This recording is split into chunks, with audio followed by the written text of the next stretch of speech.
खबर राजनीति से हो या फिर सामाजिक सरोकार की, घटना दुर्घटना हो या फिर भ्रष्टाचार का मामला, जनता के मुद्दे और कानून व्यवस्था से जुड़ी हर खबर, गांव से लेकर शहर तक, देखिए सच्ची खबर, पक्की खबर, सिर्फ बक्सर खबर पर, क्योंकि हम हैं दर्शकों और पाठकों की पहली पसंद। नमस्कार, आप देखना शुरू कर चुके हैं बक्सर खबर डेली बुलेटिन में आपका स्वागत है। न्यूज़ बुलेटिन के स्पॉन्सर हैं आरके ज्वेलर्स, आकर्षक आभूषणों के विश्वसनीय विक्रेता, यमुना चौक, बक्सर। आपसी भाईचारे और सौहार्दपूर्ण वातावरण में मनाया गया दशहरा का पर्व, लोगों में दिखा खासा उत्साह।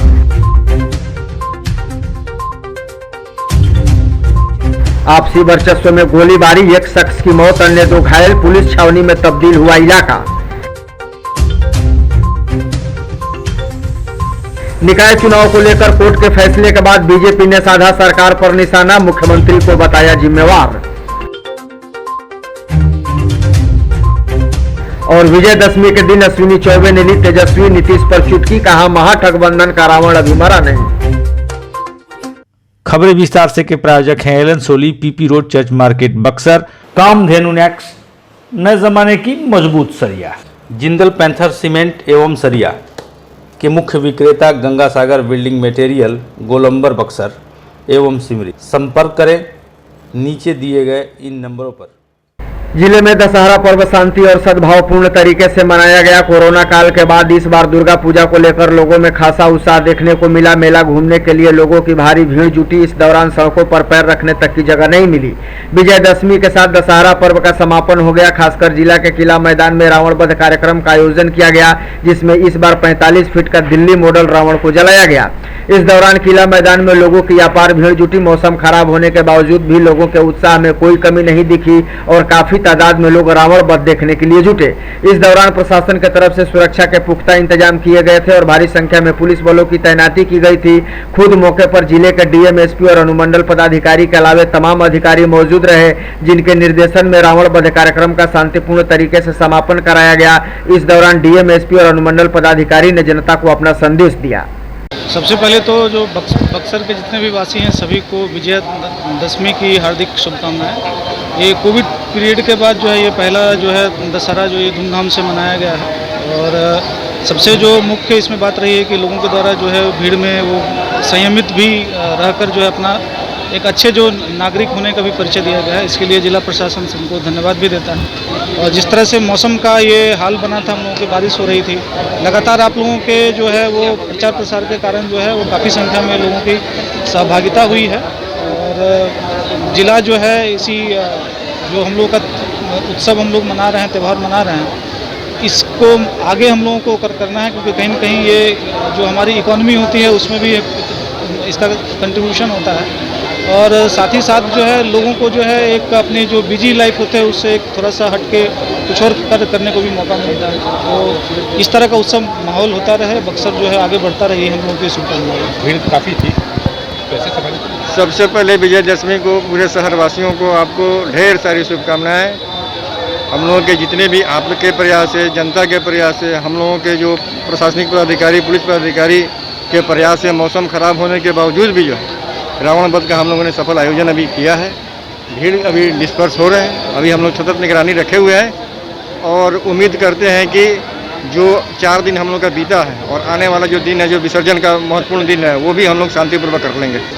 कोरोना के प्रतिबंध वापस लिए जाने के बाद स्वाभाविक था कि लोगों में उत्साह रहेगा दशहरे के प्रति, लेकिन जिस तरह का प्रतिकूल मौसम था, हम लोगों को भी उम्मीद नहीं थी कि इतनी भीड़ उमड़ेगी। और आज जैसे आप लोगों ने देखा, पूरा किला मैदान खचाखच भरा हुआ था, तिल रखने की भी जगह नहीं थी।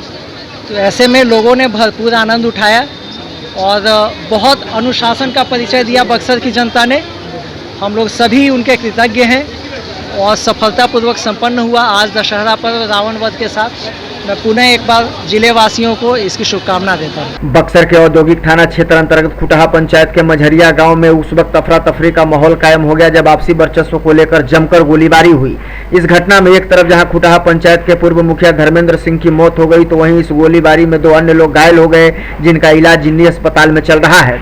विजयदशमी की देर रात हुई इस गोलीबारी की घटना के कारण इलाके में सनसनी का माहौल है। मामले की गंभीरता को देखते हुए फिलहाल मौके पर पुलिस कैंप कर रही है और पूरा इलाका पुलिस छावनी में तब्दील हो गया है। जानकारी के मुताबिक धर्मेंद्र सिंह देर रात अपने घर से जैसे ही बाहर निकले वैसे ही अज्ञात अपराधियों ने उनको ऊपर गोलियों की बौछार कर दी, जिसके बाद घायल धर्मेंद्र सिंह को आनन फानन में अस्पताल ले जाया गया जहां चिकित्सकों ने उन्हें मृत घोषित कर दिया। घटना के बाद गांव में तनाव का माहौल देखा जा रहा था जिसको लेकर पुलिस ने मोर्चा संभाल लिया और भारी संख्या में गांव में पुलिस बलों की तैनाती की गई है। पुलिस के मुताबिक फिलहाल इस मामले में परिजनों के तरफ से किसी के खिलाफ लिखित आवेदन नहीं दिया गया है। हालांकि पुलिस पूरे मामले की तफ्तीश कर रही है और परिजनों के द्वारा लिखित आवेदन का इंतजार कर रही है। मामले की जानकारी देते हुए बक्सर डीएसपी गोरखराम ने बताया कि आपसी वर्चस्व को लेकर गोलीबारी की घटना को अंजाम दिए जाने की खबर मिल रही है जिसमें धर्मेंद्र सिंह की मौत हो गई है जबकि अन्य 2 लोग घायल बताए जा रहे हैं। हालांकि विजयदशमी की देर रात एक तरफ जहां लोग दशहरा पर्व का आनंद ले रहे थे तो वहीं दूसरी तरफ मझरिया गाँव में हुई गोलीबारी के कारण इलाके के लोग दहशत में है और इस बड़ी वारदात के बाद इलाकों में चर्चाओं का बाजार गर्म हो गया है। धर्मेंद्र सिंह हैं और उनके ही परिवार के 2 लोग को गोली लगा है जिसमें धर्मेंद्र सिंह की मृत्यु हो गई। उसी में पुलिस यहाँ पर अभी है कैंप किया हुआ है और हम लोग उस पर जांच कर रहे हैं। 2 लोग को हिरासत में लिए गया है? नहीं, अभी तो लिखित दिया नहीं है लोग। अब लिखित देता है तो उसके अनुसार किनको वकील बनाता है क्या, अभी तो लिखित दिया नहीं है। क्या मामला लग रहा है सर? तो मामला तो आपसी ये कुछ बात है, पुरानी रंजिश लग रहा है, लेकिन अभी हम लोग कारण नहीं बताया है। बताएगा तो हम लोग आप लोग को स्पष्ट कर देंगे। निकाय चुनाव को लेकर हाईकोर्ट के फैसले के बाद अब बीजेपी सीधे तौर पर राज्य सरकार पर हमलावर हो गई है। बीजेपी नेता और केंद्रीय राज्य मंत्री अश्विनी कुमार चौबे ने सीधे इसके लिए मुख्यमंत्री नीतीश कुमार को जिम्मेदार ठहराया है। उन्होंने कहा है कि यह नीतीश कुमार का धोखा था क्योंकि कोर्ट ने जो आदेश दिया है अगर उस संदर्भ में पहले ही राज्य सरकार ने काम किया होता तो आज यह नौबत नहीं आती।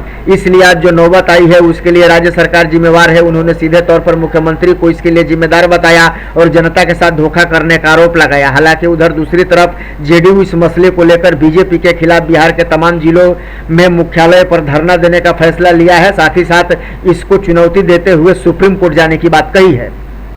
ये तो वो स्वयं वो केवल उनका धोखा था, ये धोखा जनता जान रही है।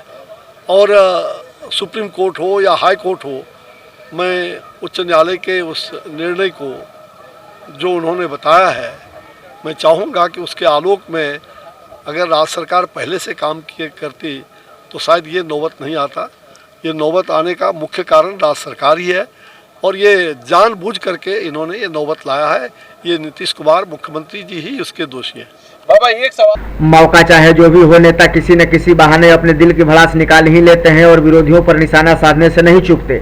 बक्सर में भी ऐसा ही देखने को मिला जहां विजयदशमी के अवसर पर बक्सर के किला मैदान में आयोजित रावण वध कार्यक्रम में शामिल होने पहुंचे केंद्रीय राज्य मंत्री अश्विनी कुमार चौबे ने बक्सर में बड़ा बयान दिया है। उन्होंने कहा है कि अभी मेघनाथ गिरा है, फिर रावण गिरा है, लेकिन अभी महागठबंधन का रावण नहीं गिरा है, लेकिन वह भी जल्द गिरेगा। जाहिर है अश्विनी चौबे का निशाना साफ साफ सरकार के तरफ है और उनके निशाने पर तेजस्वी प्रसाद यादव और नीतीश कुमार हैं।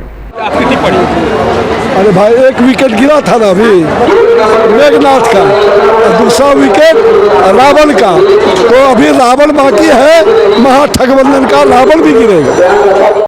केंद्रीय राज्य मंत्री अश्विनी कुमार चौबे ने नीतीश कुमार के साथ साथ तेजस्वी प्रसाद यादव पर भी निशाना साधते हुए कहा है कि जिस तरीके से घोटाले में तेजस्वी प्रसाद यादव का नाम आया है तो उनका जेल जाना तय है। इतना ही नहीं, उन्होंने सीधे नीतीश कुमार पर निशाना साधते हुए कहा है कि जिस तरीके से उन्होंने भ्रष्टाचारियों को संरक्षण देने का काम किया है, ऐसे में अब कोई भी बचने वाला नहीं है और सबको जेल जाना होगा। उन्होंने कहा है कि जिन लोगों ने जनता की गाढ़ी कमाई को लूटा है और जनता पर कहर ढाया है, वैसे लोगों के लिए जेल ही सुरक्षित है। लिहाजा ऐसे लोग जेल और सेल में सड़ेंगे। ऐसे लोगों को लूट की छूट कभी नहीं दी जा सकती। दरअसल यह बातें अश्विनी कुमार चौबे ने बक्सर में कही। भ्रष्टाचारी को प्रोत्साहन दे रहे हैं तो निश्चित रूप में इन सब लोगों का खात्मा होगा और ऐसे लोग, उनके लिए क्या जनता के बीच रहने का, उसके लिए तो जेल ही पर्याप्त है। तो ऐसे लोग जेल और सेल में सड़ेंगे जो जनता के चीज़ों को, जनता के ऊपर जिन्होंने कहर ढाया है, जनता की गाड़ी कमाई जिसने लूटा है, उसको लूट की छूट किसी को नहीं इस देश के अंदर।